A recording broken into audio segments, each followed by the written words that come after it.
for that. Okay. All right. So I'm going to read comments just to settle my nerves. Hello, and first I want to thank the League of Women Voters for hosting this forum, giving our community the chance to learn more about the candidates running for City Council and Mayor. And thank you to everyone here tonight, those watching live, and those who may be tuning in later. I really appreciate you taking the time to get to know the people who want to earn your vote and help guide the city of Coralville. My wife and I moved to Coralville in 2014 when our oldest was not quite a year old.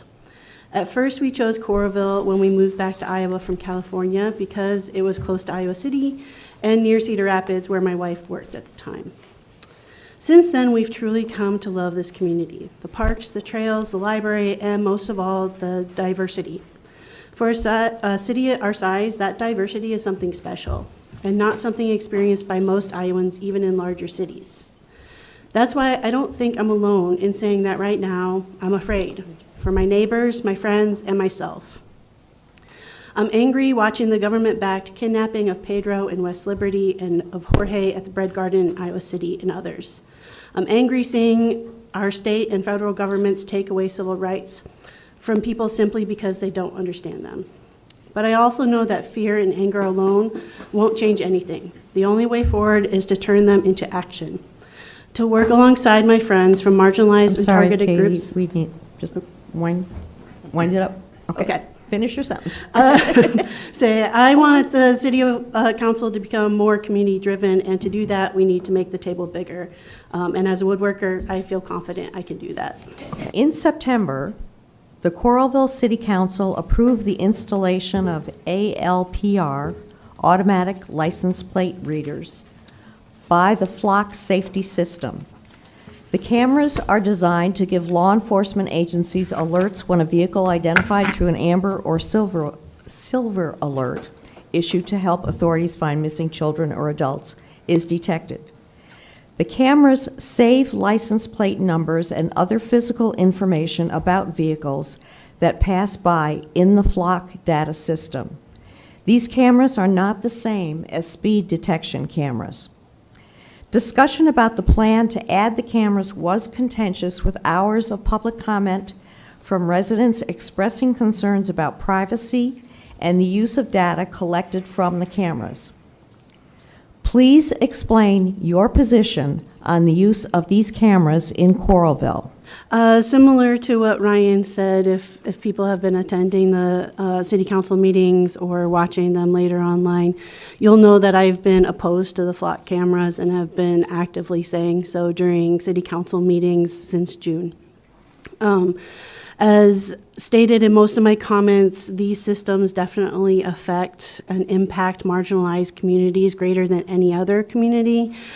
Just like any of our systems, they're only as great as what data goes into them, what regulations go around them. So I was extremely disappointed when they voted to keep the contract, and now I am one of the people who is pushing to have as strict of, I would actually like an ordinance versus a policy, but as strict of regulations as we can around the system. As a city council member, what would you do to increase the amount of low-income housing and permanent supportive housing in Coralville? And along with that, would you support privately owned or Coralville-owned affordable housing? So about 50% of the renters in Coralville spend 30 to 50% of their monthly income on rent. And so I think in order to grow available affordable housing, I would propose that we set aside some of our general fund every year that could go to an affordable housing fund versus always relying on grants, so something that we plan ahead for. And also utilizing underutilized spaces that are owned currently by the city, whether that be like commercial spaces or just land, utilizing it even in the short term for supportive housing. How will you work to protect marginalized members of our community? Well, I've been an active member of the Trans Advisory Committee of Johnson County for about a year now, and so I was part of the group that worked to get the Equal Protections Resolution brought forward and passed. And I would like to support similar measures for other marginalized communities, such as adopting a resolution that was presented at the joint entities meeting about adopting a Fourth Amendment workplace protections for our immigrant neighbors and friends. So I would support something like that in order to protect them, and then increasing services, especially access to health care, as many of our folks are losing that currently. Do you support the right of workers to organize and bargain collectively, that is unionize, and will you ensure the city's bargaining representatives negotiate in good faith on a full range of topics important to employees and the community? I also support unions and the right to unionize, and I think it's probably our job as far as city councilors when it comes to city staff negotiating, that I think we should be removing barriers in order to make it easier for those to unionize. And going to kind of jump on the bandwagon of Ryan, I do think that we need a tenants union as well. Like I mentioned earlier, 50% of renters are paying 30 to 50% of their income. So I think that they definitely should unionize. And my mother, while she was alive, was a teacher and was a proud union member, and definitely raised me to be one as well.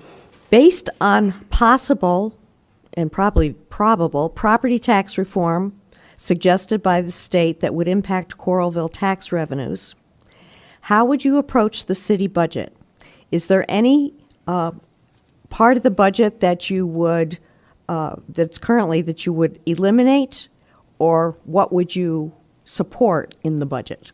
So if we needed to, if there was a reason to cut the budget, like Ryan said, I want to mention Lost because this is the one option to have some local funding that we would have control over.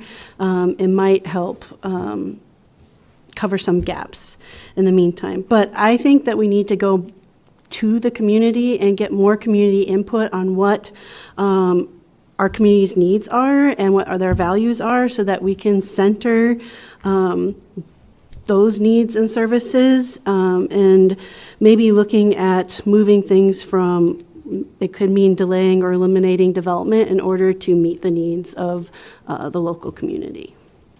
Times are pretty scary right now on a national and state level, not just for marginalized folks, for a lot of us.